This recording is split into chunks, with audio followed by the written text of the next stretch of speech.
With some called the National Front. You know, come with them finance front. Just they want to beat out the black man done. Yeah. About the National Front. About the National Front. The National Front. Beware of the National Front.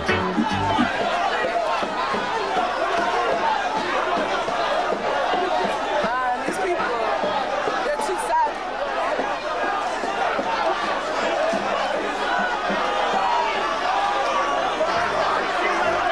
One beat out the black man Lord. But black and white should not fight. Black and white should unite and live in love and unity and black understanding. Feel about the National Front.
About the National Front. About the National Front. The National Front. Beware of the National Front. Man, we say them come here with them gin and stone. Them want beat out the black man Lord. But black and white should not fight. Black and white should unite and live in love and unity and black understanding. Feel about the National Front. Beware of the National Front.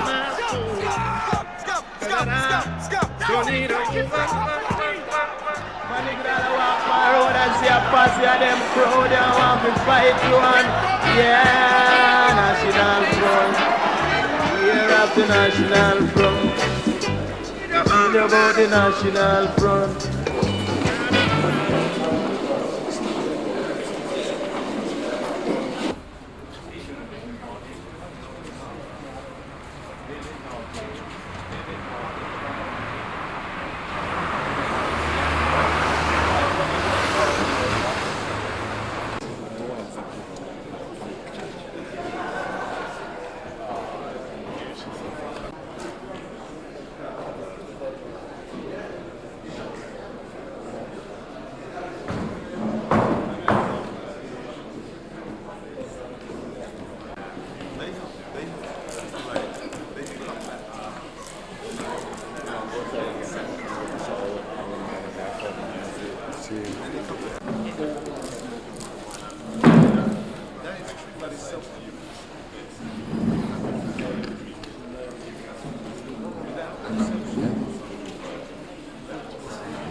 Manchester, where there's a lot of violence within the black community at present.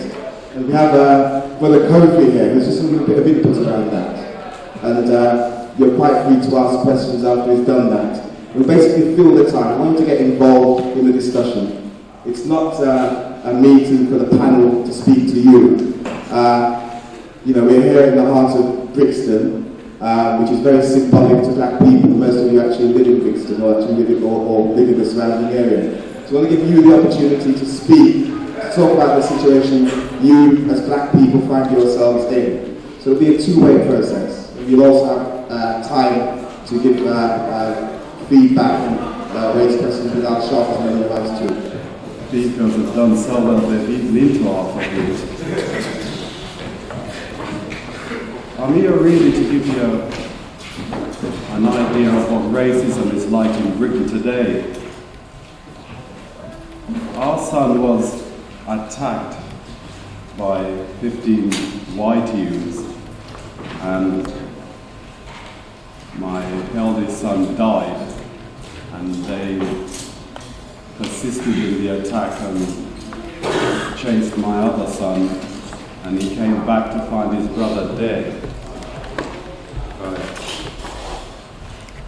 Now, they apprehended 9 of the perpetrators of this crime,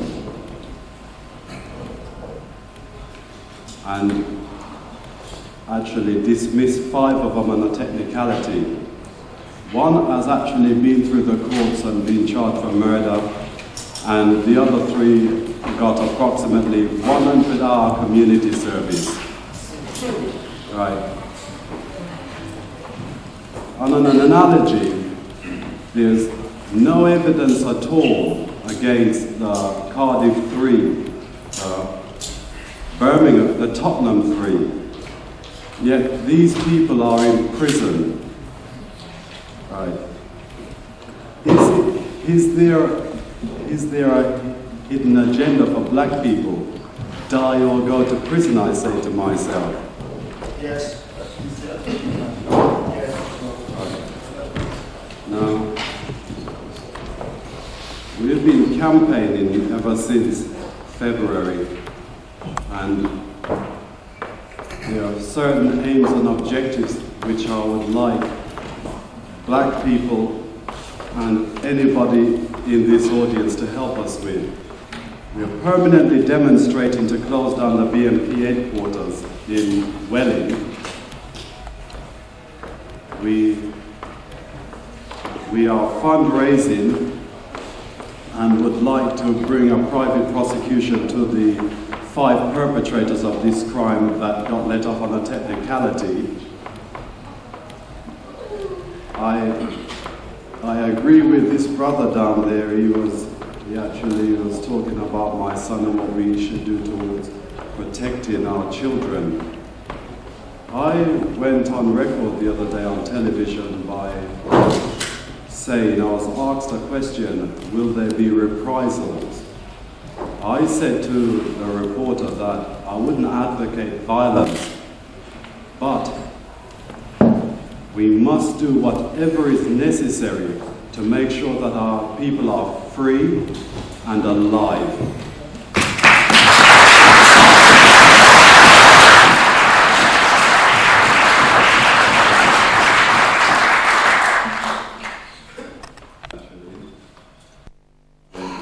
There will be a demonstration march against the BNP headquarters on the 22nd of February, concluding in the memorial service regarding parole.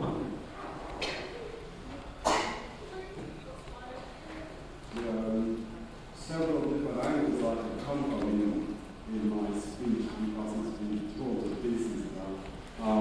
In that my surviving son has been permanently pursued by the police in that area. I believe it's to actually shut the campaign up, give us something else to think about, fallen for the trap.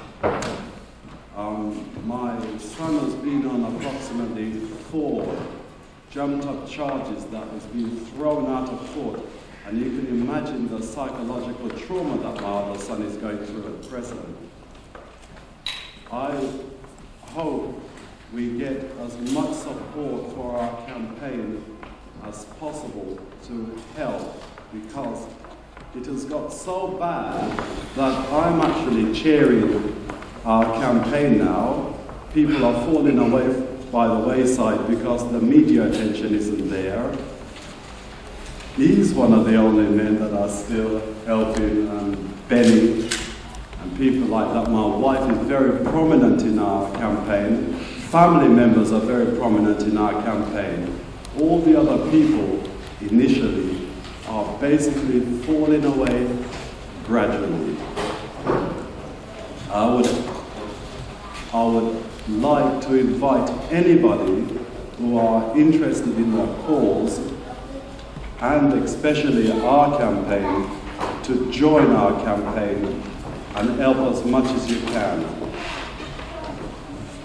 One of the reasons for my wife and I actually campaigning is we felt that we didn't know anything about what was happening in Thamesmead at the time, simply because other members, other people who had been attacked, other black people who had been attacked, basically didn't come out and make a noise about it so we could actually keep our children safe.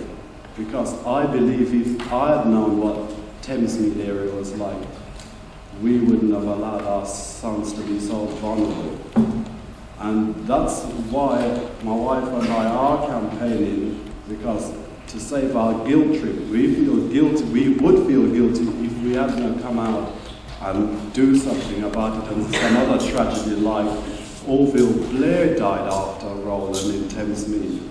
And I think that the police wouldn't have come out to basically criminalise him if we hadn't have started a campaign. So I think all families who suffer racial harassment, racial abuse, anything of that nature, should basically come out and make sure you're saving lives by doing that. Don't sit there, make a noise. That's what it's all about.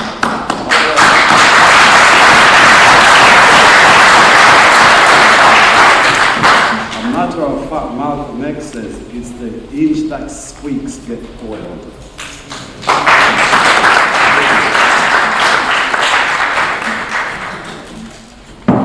Now, I happen to work in Greenwich. I work for the Central Race Equality Unit in Greenwich, and I've been there just a year. And I've been horrified, literally horrified, by what I've seen there of racial attacks and harassment. In fact, I couldn't believe it. I've been in the black struggle for many, many years. I thought I knew of everything that took place against black people. But when I went to Greenwich and saw and heard about the racial attacks against black people, I couldn't believe it. It was in fact through the murder of Ronald Adams that the whole thing came to light. And we have to be very grateful to Richard and Audrey for the leadership they played in that struggle and for the sacrifices that they made. And because of that campaign, which was uplifted also by the visit of Al Sharpton, we are now deciding to set up a national mobilization campaign against racial attacks and harassment. It's a very serious effort. It's an extremely serious venture. And we are setting it up to the Black Liaison Group, which brings together about 40 black organizations. And the Black Liaison Group is now spearheading in this country the broadest, the biggest, and the greatest anti-racist front called the Anti-Racist Alliance. Leaflets, I think, have been passed on to you. Please fill in those leaflets, join the Anti-Racist Alliance, and help us to build this national mobilization campaign against racial attack and racial harassment. You support it, we'll succeed. Thank you. In fact, is it a comment in terms of how you can help the campaign? 3 in another school, and Jakarta, the monitoring agent in Greenwich, recorded 5 cases in another school. So that's about 50 cases of racial attacks in schools alone. What's happening to our schools, to our black children in schools? Aren't their careers being destroyed? I actually spoke to one Asian boy who had been arrested for 3 years. This was a bright boy with a bright future. He was attacked and attacked and attacked, and he has now stopped going to school, and his career is completely destroyed. And I think that one case is symbolic of thousands of other cases, and this is not dropped out. I think the worst thing about the racial attacks is that our people are suffering in silence, and I think that this is the most third thing that is taking place. That's why the Black Liaison Group, together with Black Citizens, is about to launch a national campaign called the National Mobilization Campaign through the Anti-Racist Alliance. We want to concentrate on this and bring it to the end. And most importantly, we want to give the people the strength, the power, the courage to get up and say, we are being attacked. The police are conniving in this attack because that happens all the time, and this must stop. So all of us now, the black community in Brixton, in London, and throughout the country, must now concentrate on bringing racial attacks and racial harassment to an end. Thank you, Benny. It's now arrived, he's late, but he's here. I want you to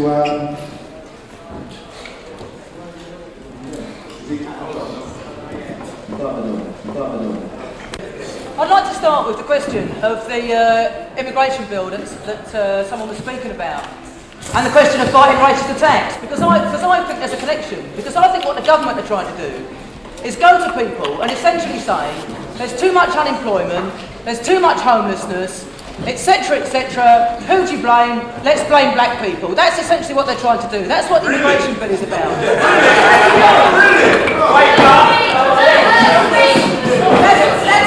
That's true. Is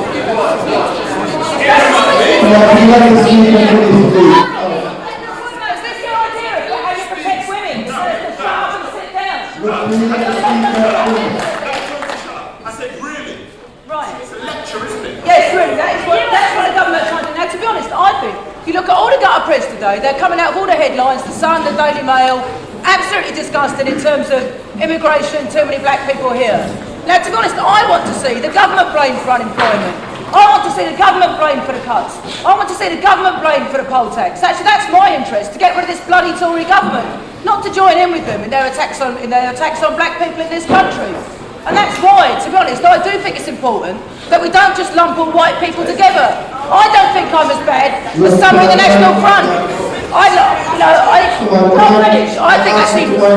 winding up. I'm going to talk about what we can do about the bill and about the campaign. Because my last comment is this, right? I don't think that I'm as bad as someone in the National Front. I think Richard Adams will agree with me. People have been involved in attacks will agree with me, right?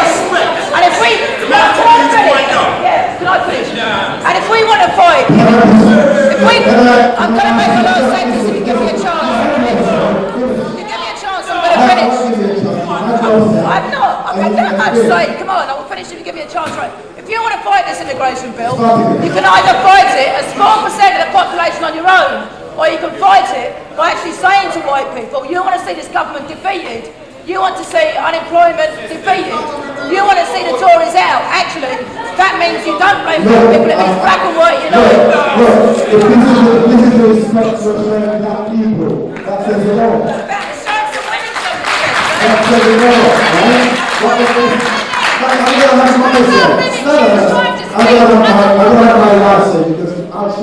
That campaign, the profile that it deserves. I think we're going to talk about one of the issues I'm going to mention to people is frontline security. Frontline security provided the security for the evening's meeting. They will now be the National Black Caucus official security organisation. They will be with us on all elements of that. Set the fellas to doing a kind, efficient and moderate job. The numbers there, if you need security, personal security, that's the place to call. Frontline security. You'll be reminded the sisters too in the organisation. Next. Do not try to characterise the National Black Caucus. The National Black Caucus is black people, Africans, Asians, defining its own agenda. And anybody that wants a black nationalist organisation and is throwing up that particular card to try and marginalise the organisation actually displays the level of low-life sinking racism that is existing and has been existing within the British left. So don't come to me with that bullshit. Secondly, our alliance with the left is on the basis of organisation. No longer is it a favourite black individual that you seek to put in your alliances. what you will have is a democratically elected, accountable, organisational, grassroots movement that will dictate the black agenda, and you will either work in partnership with it or you will be ignored as a consequence. I'm not going to say any more, because I think it's now time to bring in the civil rights preacher from America and the man that's bringing forward the issue of civil rights in England and sharing his experiences on the national arena. Can I ask you to put your hands together and give a warm Brixton welcome for the Reverend Al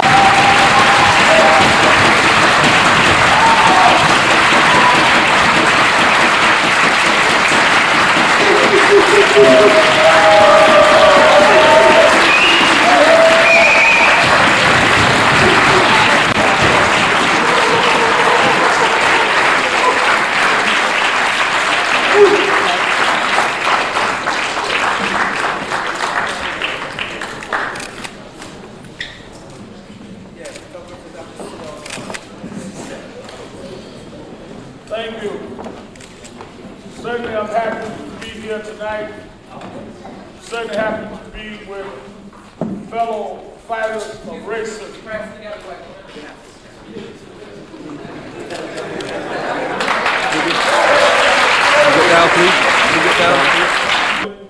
In the fight. When I got here on Friday, I saw on the news where the Dutch Prime Minister was meeting with Mr. Major. No one said that he was an outsider and should not be here talking to Major about whatever conspiracy they were concocting in their meeting. Just Mr. Bush came through here, and he was not called an outsider. It seems that the outsider theory only works when those of us that seek to correct historic and present wrongs get together. Then all of a sudden they put up these borders, and we're not supposed to cross these borders. But when they declare war, it's all right to send us in as outsiders to Iraq. It's all right.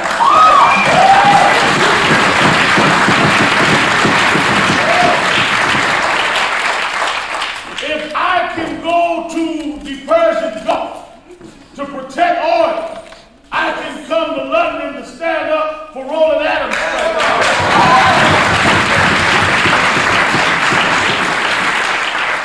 We should not be bound by any type of limitations by those that exploit and oppress both of us. We should share each other's experiences. We should exchange notes so we know what has worked and what has failed. And it makes us better to struggle wherever we are in the universe. We see a resurgence of racism all over Europe.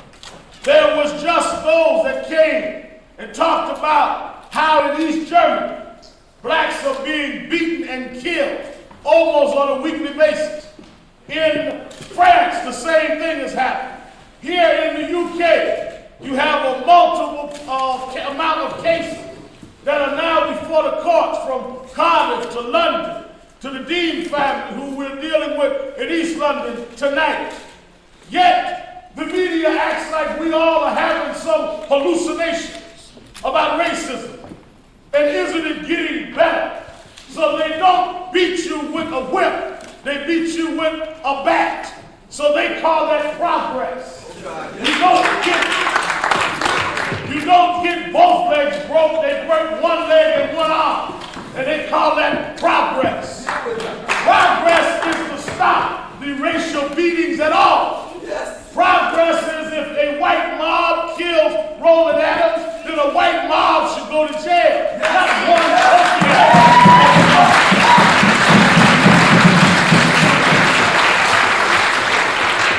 But this whole idea of selective justice, where you have men that are of African descent in Cardiff and in Tottenham and other places that with no evidence do years in jail. Yet if a black makes an allegation, they have to prove beyond any shadow of a doubt and then get 70 angels to be their witnesses. they can get maybe one person incarcerated. This double standard, this imbalance in the justice system has put the whole Western world on the verge of a racial explosion. People should not blame the weatherman for the weather. If I tell you that it's going to rain tomorrow, and you go outside without your umbrella, you shouldn't cuss me. You should cuss yourself for not listening to me. If I tell you that racism is on the rise and that people are not going to keep taking these double standards, don't say that I'm raising the tensions. I'm warning you that I can see what's coming. And if you don't do justice, you will be in a situation where it will be too late. And don't blame me because you didn't have your umbrella out. Blame your own ignorance and your own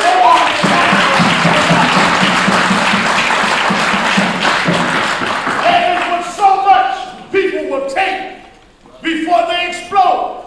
We love our children like anybody else. How do you think we feel to see our children laying in morgues and nobody paid for them?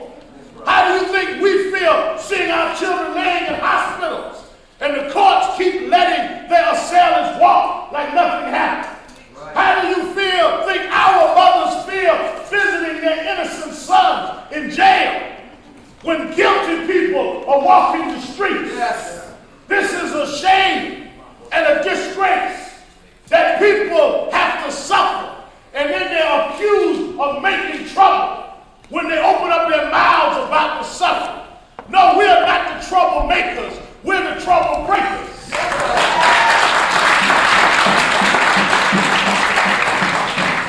In college, young white prostitute killed. Immediately the police, in their own investigation, said they were looking for a white man with blood in his hands.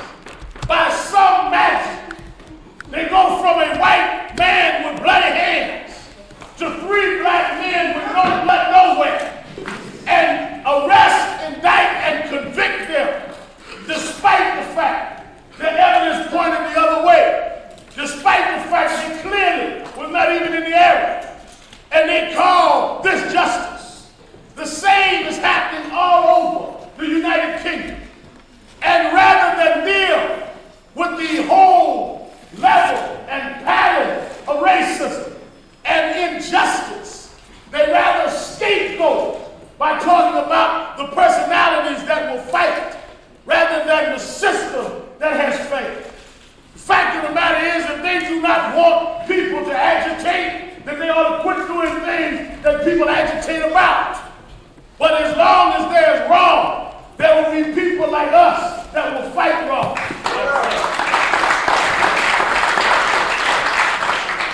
Thirdly, we meet at a time that both the U.S. and the U.K. are planning their next international foray at war. They've already warned that there may be a strike in Libya. I spent this afternoon meeting with people like Bernie Grant, where I plan to put together an American delegation to go to Libya to deal with their side of this situation. It is strange to me, with all of the terrorism that has been practiced by the United States and by European countries and by Israel, that all of a sudden they're going to have this great anti-terrorist move against a North African country. If they were against terrorism, they ought to close down the CIA and other terrorists.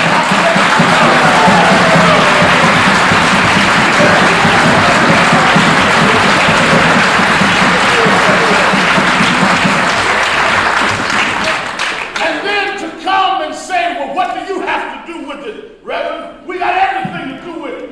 Because if a war is declared, we will be the ones disproportionately on the front line. And our children will be asked to invade an African nation.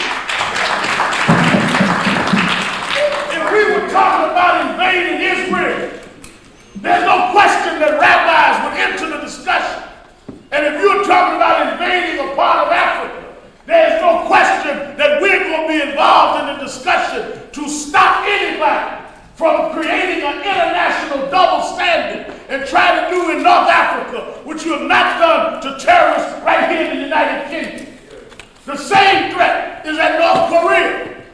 George Bush is low in the polls because America is broke. America has operated like the Maxwell family, operating on other people's money. And now the notes are being called in, and they can't pay the notes. So how do you win re-election? You start a war, and you hang out yellow ribbons, and you talk about you love the troops. How do you love them in Kuwait when you're hating them in Brixton and in Pakistan? Why do you support us when we're dying for you, but you don't support us when we want to live for ourselves? The whole Western world is in economic crisis. I even see Miss Thatcher doing her boxing match with the parliament now around economic issues, and the way that they try to deviate and take the mind off of the economy is with war. So when you get caught up in this great fervor and this great patriotism of defending yourself against the imaginary enemy, you forget you ain't got no meat on the table and no money in your pocket. They feed you emotion rather than feed you meat and potatoes. We cannot fall for the international card game. There must be one standard around the world. If terrorism is wrong, then it must be wrong from the terrorists who terrorized Africa and enslaved us for the last 400 years and still have.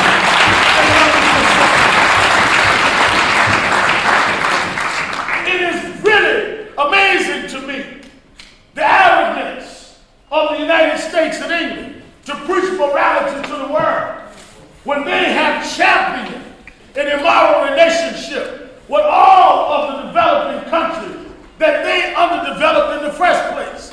It's not that we were retarded, we were captured, we were invaded, we were taking all of our human rights away. Yes. So as we strive now to go back not to a new place, but just to achieve where we were in place, it is strange that those that tore us down want to now be the teachers of how we ought to stand up, when if they had left us alone in the first place.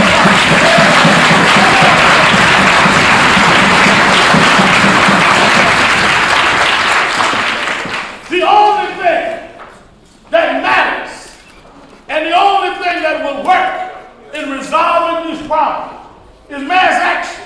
I don't care how intellectual we are.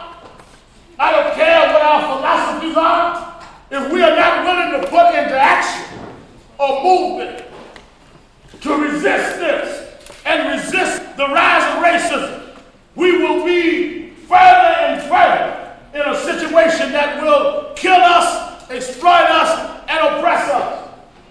In the States, every time we tried to do it quietly, the system quietly worked against us. But every time we hit the streets in mass and built mass mobilization and built it where the world could not ignore it, they had to adjust to the will of the people. Power doesn't give anything unless there is a just and legitimate and contingent demand.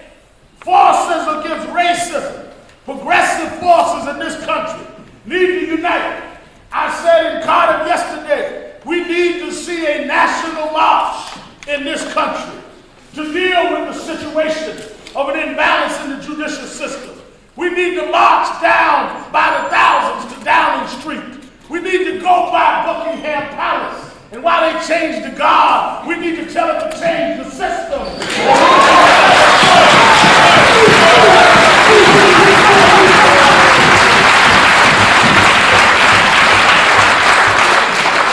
We should not allow government officials to be lounging in their jacuzzis while we are suffering and while we have an imbalance in the systems that run the laws of these countries.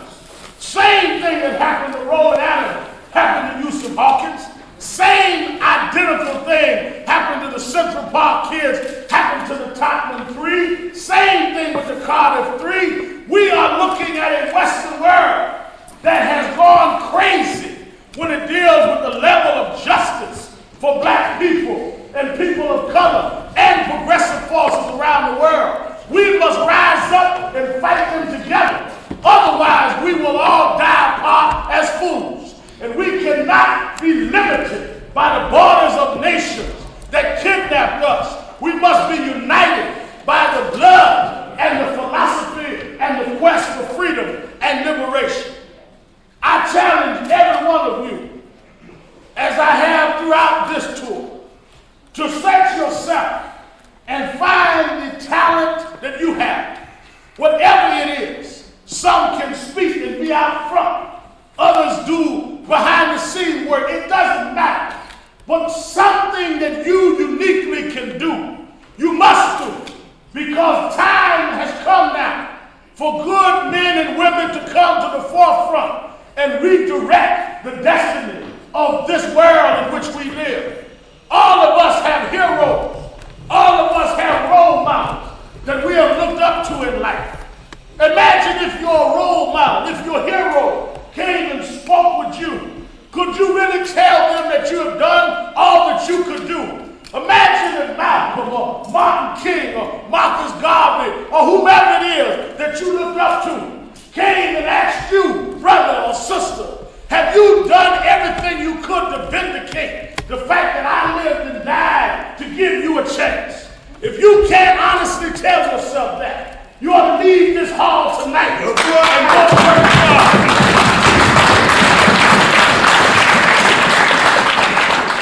What motivates me is there were great men and women that paid a price, that I owe it to them to continue to struggle until we achieve what we have fought for.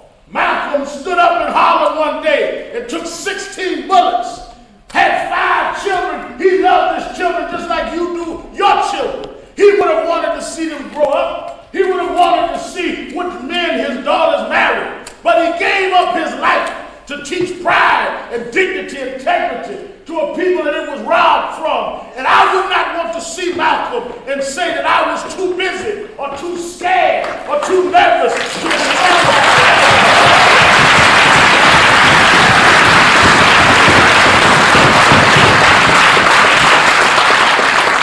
Martin Luther King marched all over America and took our people from the back of the bus to the front of City Hall. He was a man of great intellect. He could have taught school and made more money.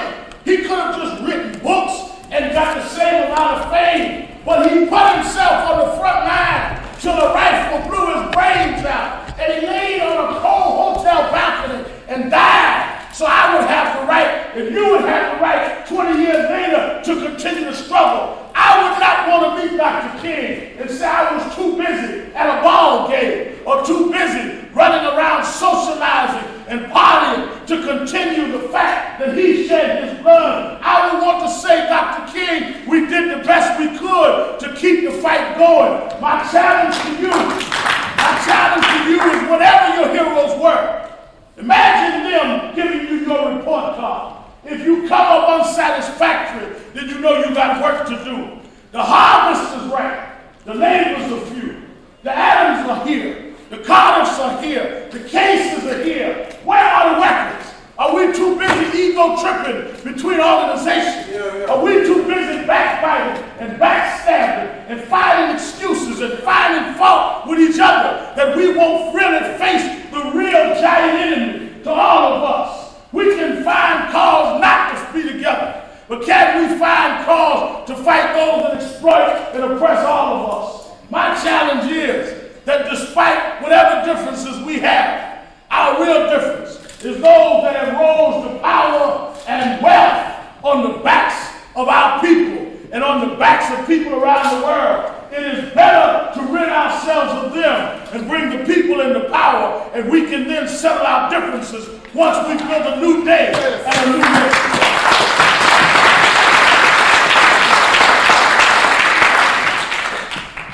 I end by saying to you that just as we sit and read history, one day they will read about us.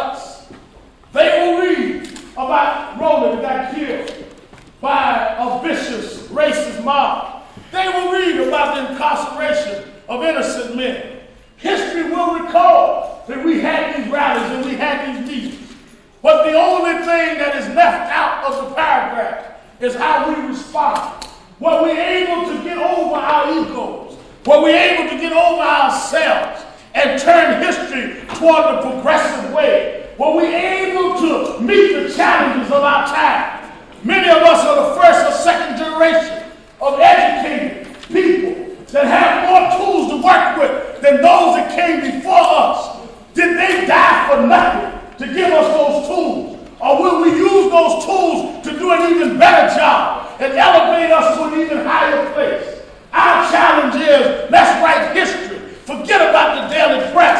Let's write history. Because in 20 years, tomorrow's paper and the night's news won't mean anything. But if we can change the system in the UK and in the US, and we can change the lives of oppressed and exploited people, history will recall that we was a generation that lived up to the promise of those that paid the price.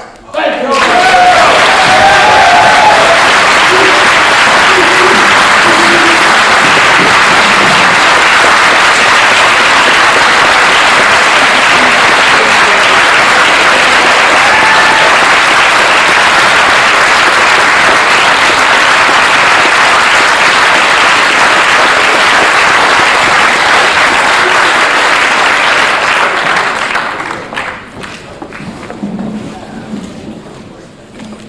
This moment, following our Sharpton.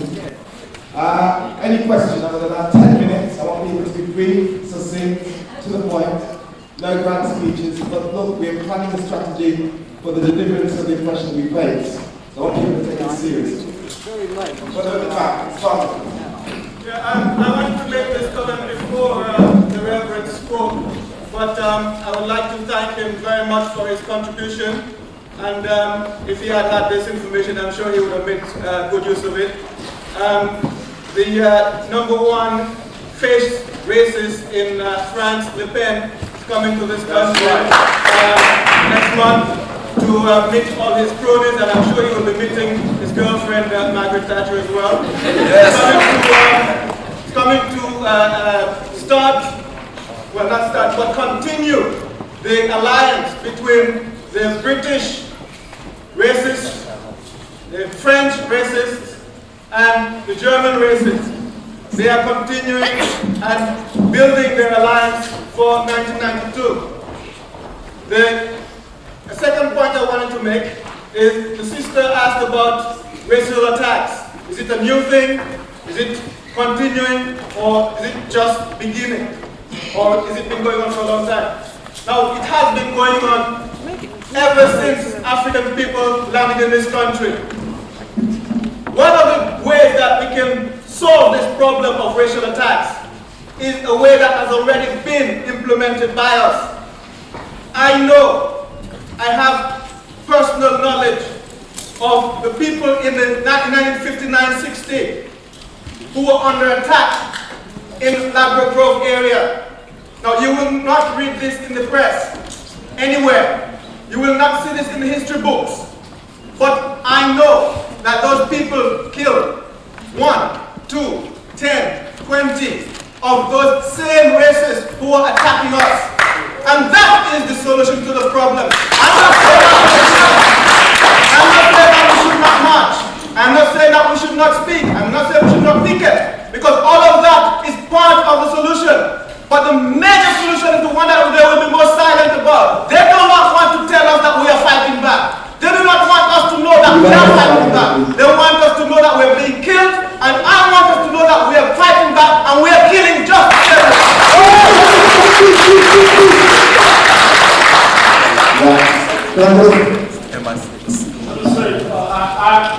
I'm glad that you made us aware of the Penn's visit. I think that he ought to have a very warm reception by all of you. And I'm sure he will not be called the names that we will call. But I think that it is our obligation to do that. The media in this country, as in the U.S., is very selective. They call people that love themselves hate teachers just because you love yourself. You don't have to hate anybody. to love yourself. But they will not talk about the racism of a Le Pen. We had a very peaceful march, several hundred people yesterday in Cardiff. But if one stone had been thrown, they would have had it all over the front page to have me deported. But the fact that it was a successful march, they did little blurbs in the national press and tried to find something to criticize. Don't worry about them. That's why I don't even argue whether they're coming out, because it really doesn't matter. What matters is that you build your own resistance movement and you write your own facts and you distribute them and keep having meetings like this. We should not only have these meetings when there are visitors from the outside. We ought to consistently keep rallying, informing the people, organizing,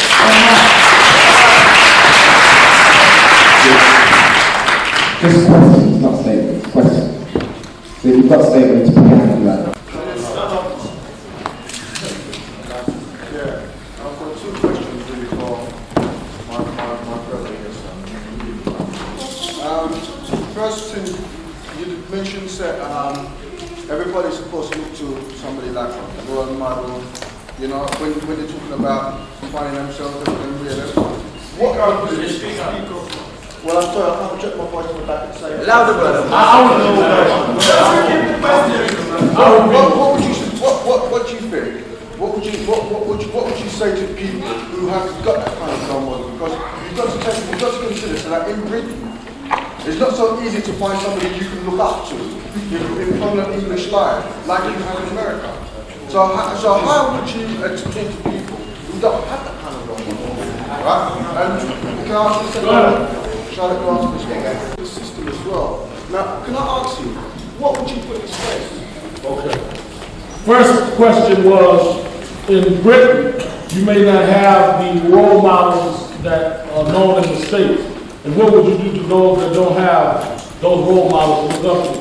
And the second was, we talked about changing the system, what would we replace it with? All right, first, to the first question, there are role models that are historically there that don't necessarily have to be limited to Britain. I would study not only contemporary role models, I would study your history from the beginning of man in Africa until now. You are African, not British.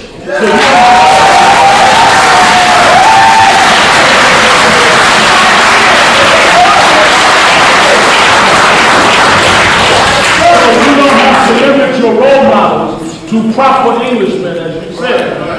As well as there are role models that don't have to be world-known role models. One of the great role models in my life is my mother, who just fought back. And who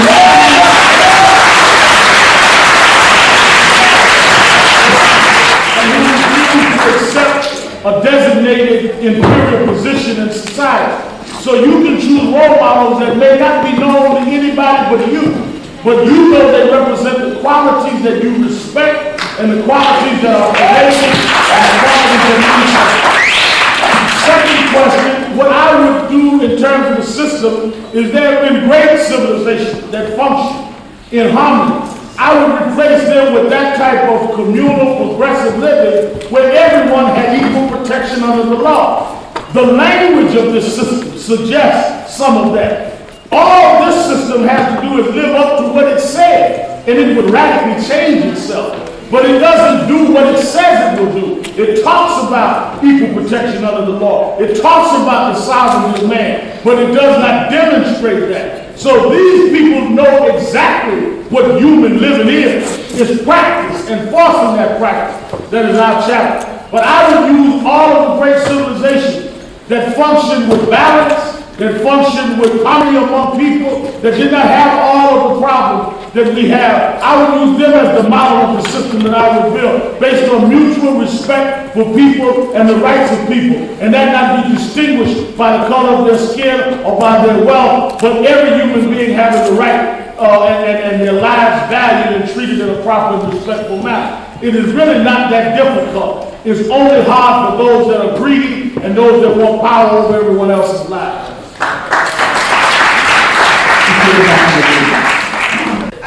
Address the issue of black neo-colonialist rulers throughout Africa and the Caribbean, their role in the exploitation and oppression of black people, whose major objective seems to be hooking up with this white and parasitic structure, and whose major objectives in their major achievement, as it were, their last conference was to welcome the most raving genocidal power against black people in South Africa back into their camp. I think that it is obvious that there are those black puppets that have been put in charge of some governments in Africa and the Caribbean. And we must not be afraid to struggle against them because we're dealing on principle. Everybody that is our color is not our kind. And we need to be honest about it. These puppets that exist with the full backing of the same people that oppress and exploit us in these countries. We need to fight them. It is very, very revealing that the United States and the UK don't go in and invade them. They are very selective of who they want to bring democracy to. I notice that they are very slow in dealing with situations like Haiti, or dealing with situations like South Africa, but they want to be very fast in going into Kuwait. It has something to do with the fact that they may have something to do with those governments that we know are oppressive and repressive, and that they don't have something to do with other governments that they want to knock off and make look like the bad guy. I think that we must have an ethical character. We must be committed to ethical principles based on, as I just said, equal protection under the law and people having their own human rights and human dignity. And anyone that goes against that barometer needs to be opposed, no matter what their skin color is on the outside. It is the ethics on the inside that dictate whether they are principled or whether they are not. Just because they can use a civilian or somebody and they happen to look like us does not mean that we should accept them or excuse them.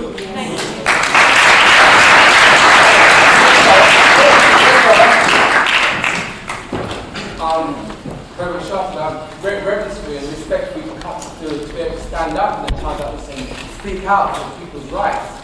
You talked about role models, as you mentioned Malcolm X and Martin Luther King. But I think as a reverend, and I come with my Bible in a sermon, which was a very good one, you're speaking about people's oppression and exploitation. But aren't you missing out one sacrifice that was made? As a reverend, Christian, I believe, Jesus Christ who died for us. I think there's a great deception if you're giving people a conscious awakeness, but a spiritual awakening. The time is coming soon when no matter man's ideological concept will matter for nothing, because soon they will need greater power than they can ever imagine to survive the wickedness of mankind, both black and white, that's going to take place on this earth. And I think you're putting the horse before the cart before the horse. All right, well, I think that we can talk about our religion and that would divide us. I think that all of us, if you're going to listen to, if you ask a question, listen to my answer. All of us have the knowledge that we have to have a spiritual life in order to survive and make it. No one argues that. No one, I preached this morning at a Christian church the same thing. I use role models in the contemporary struggle of our people. Obviously, I could have used eternal role models and been here calling names all night. I was not trying to play guess my name. I was trying to deal with the concept as we know it now. And the role models that I chose all were spiritual men. Malcolm and King were ministers. So obviously, if you studied them, you would have to come to the conclusion that you made anyway, that you need a strong spiritual life. I think that we can again nitpick and say, well, you didn't call this name or that. The concept of what I'm calling is what I'm dealing with. If Jesus was here today, Jesus would tell you to respect the people that I talked about. Jesus would be condemned by the British press as a troublemaker. Jesus would be accused of being violent, for beating the people out of the temple, saying that they turned the house of God from a house of prayer to a den of thieves. Jesus would be considered a lawbreaker for telling the man to carry his bed on his back on the Sabbath. So I thought I would come to London on behalf of Jesus.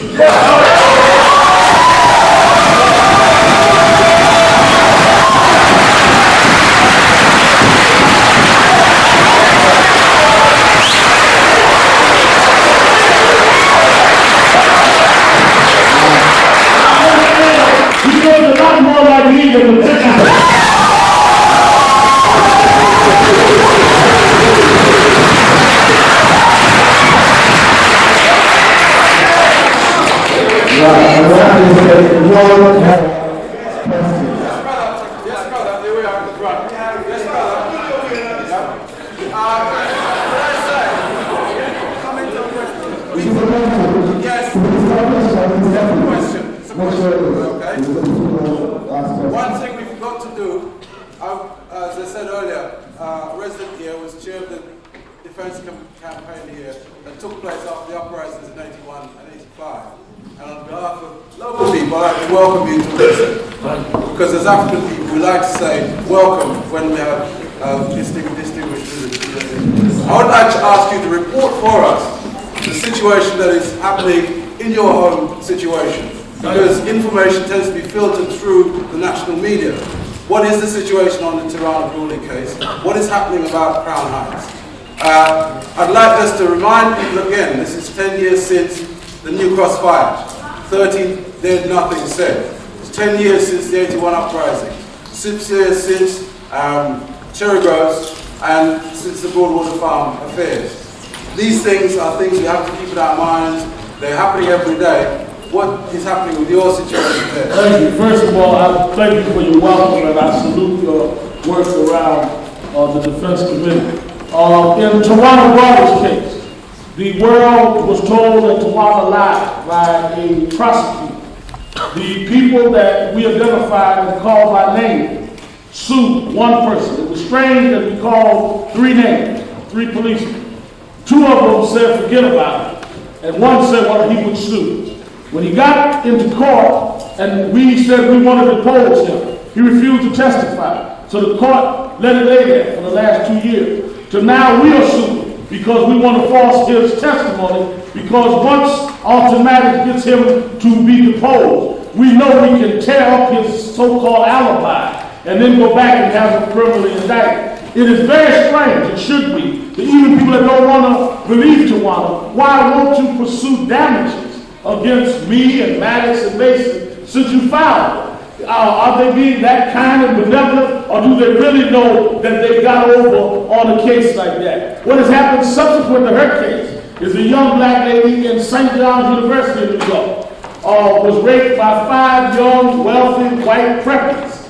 They went to court. She cooperated like Tawana did. One of their own classmates turned state's evidence and testified against them and said, in fact, it did happen. It went to court, it went to trial, and the jury let them go and said the girl was lying. So the problem is not Tawana or the girl. The problem is the system that holds women and black women in particular suspect when they make a claim of rape. And we must fight against that type of system.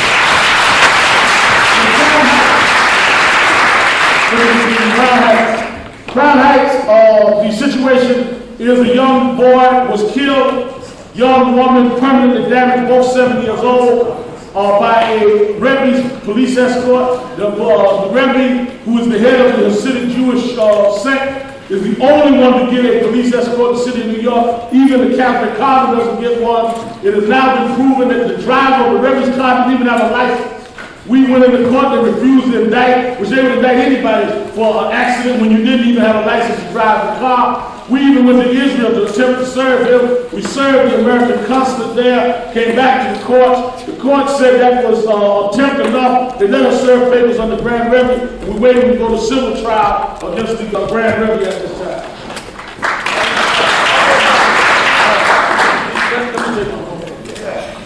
Well, I want to say, right, first, in 1983 in Baltimore, Maryland, right? I participate in some activities which police officer killed his Jamaican brother, right?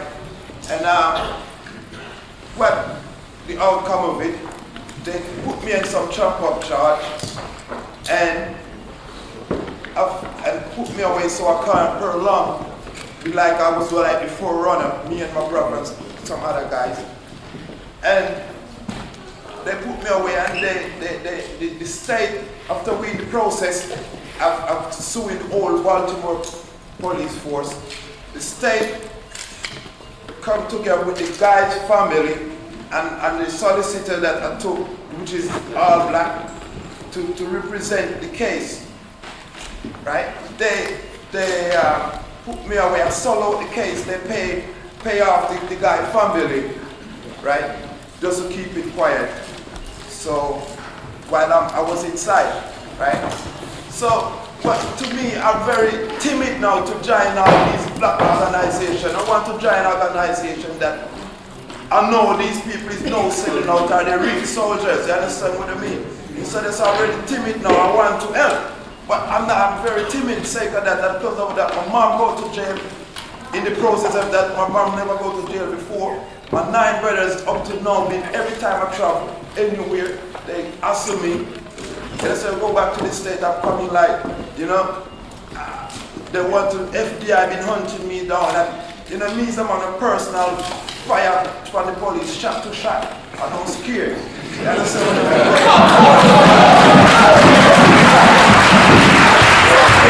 want to give me advice to build me up back so I can rally. Well, I think you raised a point that is very serious and very true, that we cannot expect people to go on the line and leave them hanging there.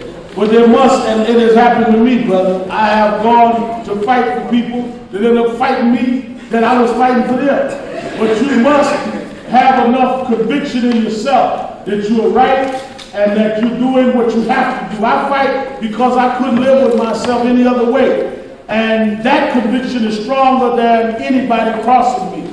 I would advise you check out any organization that you join to make sure that they have stood the test of time, that they have not vacillated, that they are principled and ethical. Anything new, I would wait and watch. There are groups in this city that have been here a long time, that fought a lot of battles, and I would throw down with them. But in your heart, you must be so committed that you can't help but go ahead and pursue justice. And because of the slogan that James Brown used to say that I internalize in myself every day, and that is I would rather die on my feet than live on my knees.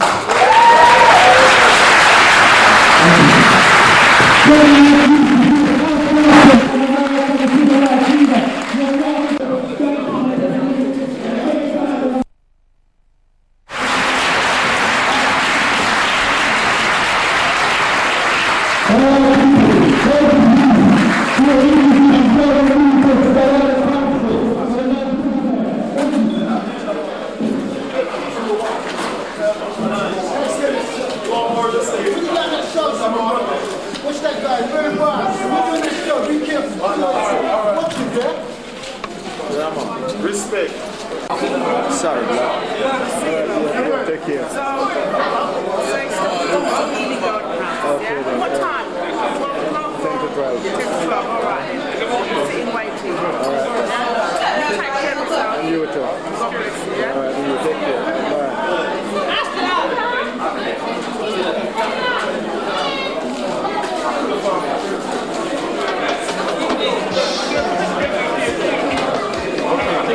Yeah, and you a pub now. Sorry.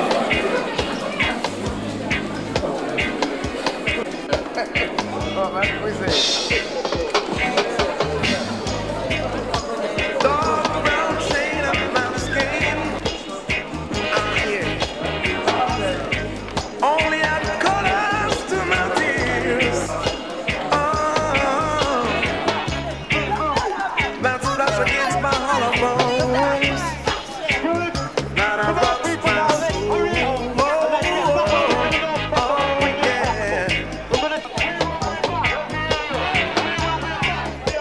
Something is holding me back. Is it because of that?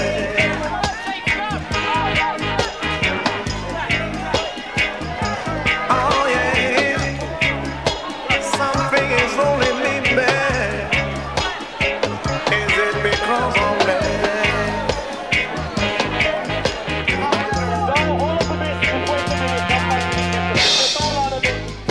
Looking back over my false dreams that I once knew, wondering why my dreams never came true. Is it because I'm black? Oh, somebody tell me what can I do? Ooh, oh yeah. Something is holding me back. Is it because I'm black?